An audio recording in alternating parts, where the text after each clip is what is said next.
الرحمن الرحيم إن الحمد لله نحمده ونستعينه ونستهديه ونستغفره ونتوب إليك نؤمن بك ونتوكل عليك ونثني عليك الخير كله نشكرك ولا نكفرك اللهم لك الحمد كله ولك الملك كله وإليك يرجع الأمر كله على نيته وسره نشهد أن لا إله إلا الله ونشهد أن محمدا عبده ورسوله صلى الله عليه وعلى آله وصحبه وبارك وسلم تسليما كثيرا كثيرا أما بعد. My fellow brothers and sisters and children in Islam, Assalamu alaikum wa rahmatullahi wa barakatuh. I want to begin this evening program, our Thursday night stories from the Hadith, by greeting all of you a happy Islamic Hijri New Year.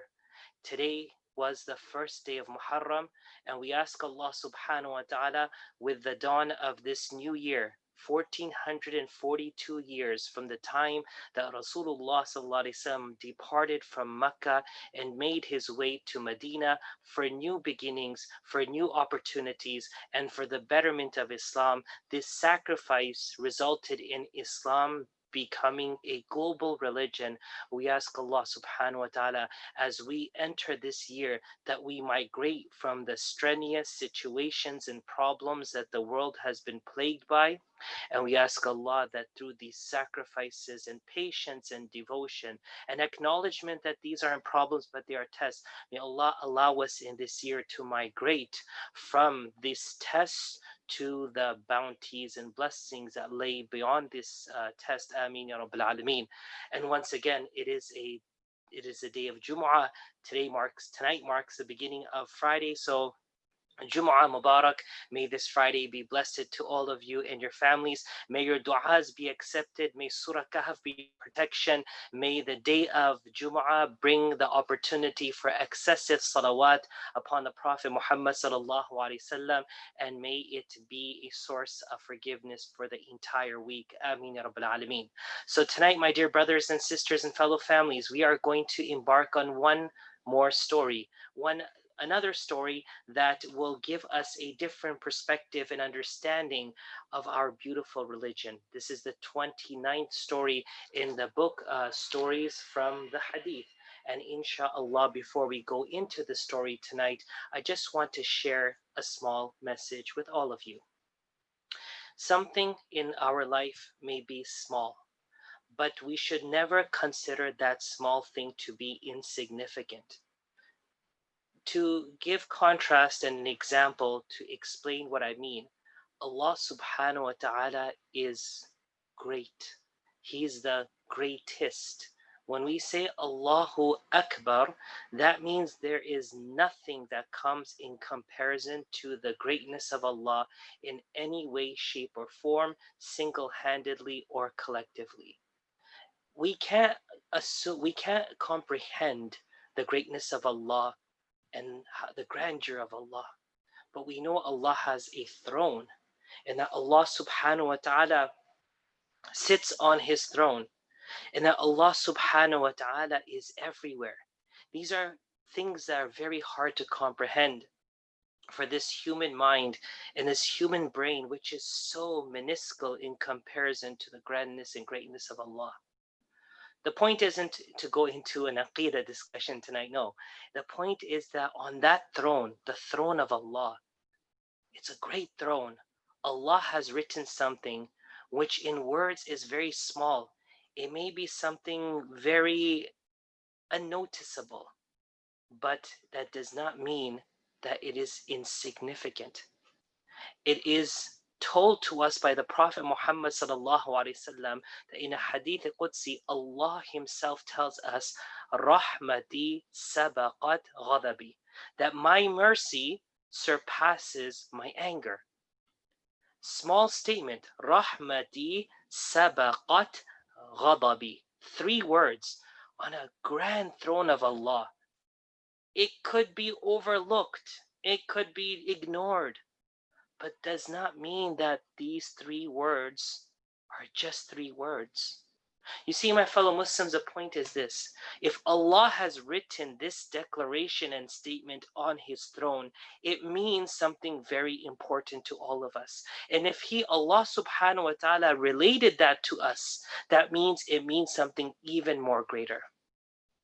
The worst path that we can fall in is a path where we give up hope on Allah, that we give up hope on the mercy of Allah, where we feel Allah really doesn't care if I go hell now, that Allah subhanahu wa ta'ala has given up on me, I need to just give up on Him, that Allah has done all wrong with me, then what right should I ever do for Him?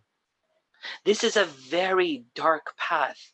And it's a path that the Prophet ﷺ in today's story will remind us by relating to us an incident that occurred before our time, that how important it is for you and I never to get into such a dark place. And if we do end up by mistake in this dark path, it's so important for us. It's incumbent upon us that we stop and not go further. Rather, we call for the tow truck to pull us back out. And what's that tow truck? The word of Allah. Rahmati sabaqat ghadabi. That my mercy surpasses my anger. Allah is going to show 99 parts of His mercy on the Day of Judgment. And only one part of that mercy is accessible to this entire universe and this world.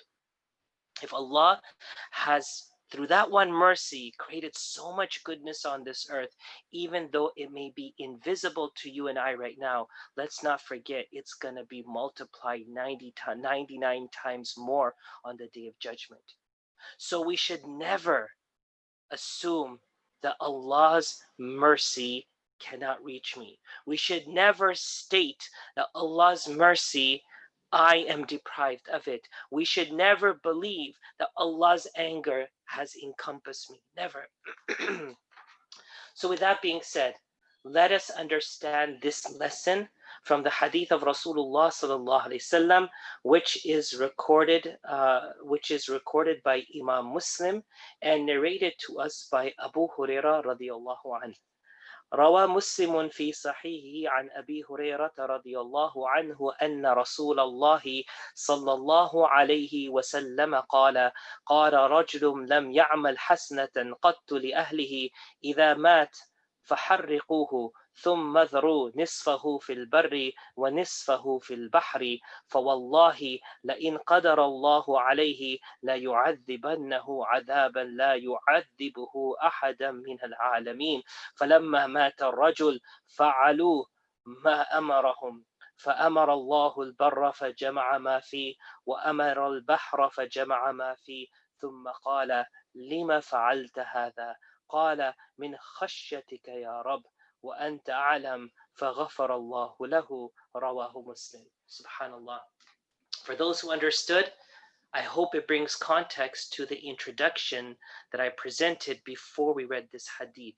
For those who didn't understand, let's read the English translation of it. Abu Hurairah radiallahu anhu narrates that the Messenger of Allah sallallahu alayhi wasallam said, a man who had never done a pious deed, a man who had never done a pious deed. I want you not to compare yourself and say, oh, well, he's okay, then I should be okay, by being adamant on sinning and adamant in not doing good. No, that's not what is being said to us. Understand that if you are in a situation, if you're in a zone where you feel Allah doesn't care, let this story give you the encouragement and a reminder that Allah truly does care about you. Back to the story. There was a man who never did a pious deed, and he said to his family members, when I die, burn me to ashes. We know, my fellow Muslims, in Islam, cremation is prohibited. We don't cremate because fire is a source of punishment, which only Allah has a right to do, and we as human beings do not cremate. Has to be reminded in a time where a lot of people are inclined to cremating and preserving the ashes of their loved ones in their homes rather than burying them and placing them somewhere far from where they are. That being said, this man didn't go to a funeral home and say, cremate me. They never had those facilities back there. But he said to his sons that when I die, burn me to ashes and divide the ashes into two parts. Scatter one of them on land and the other in the ocean. By Allah, if Allah holds over this body, He will punish it as severely as He may not have punished anyone else. He didn't do good in his life, but he knew that that was a wrong. This is an important factor here. And I said, don't judge yourself or myself tonight in comparison to him. That, oh, if Allah does this and Allah could do this to me. No, no. This is not to say we're better, he's worse. Rather, it's to remind us if Allah's mercy can address him, it could address all of us. So he knew in the back of his head, as death grew closer to him, that Allah is going to hold me. Allah's going to get hold of me, and Allah's going to punish me, and I can't afford that. Why? Because I didn't do good in my life. So, oh my children, when I die, burn my body to ashes, split it into two halves of ashes, take half of it and scatter it on land, and take the other half and scatter it into the ocean. Meaning, there should be no way physically possible for my ashes to come back. Why? Because if Allah grabs hold of me, He will punish me so bad. When he died, his family members obeyed his instructions. Pausing here, just another point. If our family members tell us to do something that we know Islamically is incorrect, and that's what they would want to be their last rites after their death, we do not, in respect of them, in love of them, we don't fulfill these type of requests that they would want done after their departure from this world. When the family members obeyed and followed his instructions, Allah commanded the land to gather his ashes, and it collected every particle of his ashes on it. Allah commanded this earth, and the earth did the legwork, and it collected every single particle of this person wherever it may be.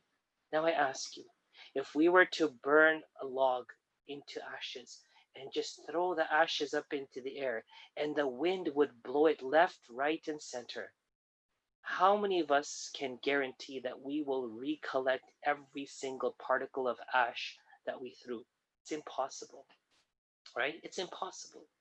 Some may have flown to the top of the tree, some might have flown miles away, and some might have disintegrated while it was being pulled by the air or pushed by the air. Allah commanded the land, it gathered his ashes, every particle of it. Allah commanded the ocean, and this is another beautiful part, the ocean, the water, just washes it away. Allah commanded the ocean, and it too gathered all particles, even from its depth. And then Allah restored him to life. And Allah asked him, why did you do that? Simple question. Why did you do that? He said, oh my Lord, out of fear of you. So Allah subhanahu wa ta'ala forgave him. What does this story teach us? It's never too late to gain Allah's forgiveness and mercy. It's never too late to turn around on the dark path that you may be on, where you feel you're truly alone, and realize that Allah, through His mercy, is always with you. It's such a small sentence, Rahmati sabaqat ghadabi, that my mercy surpasses my anger.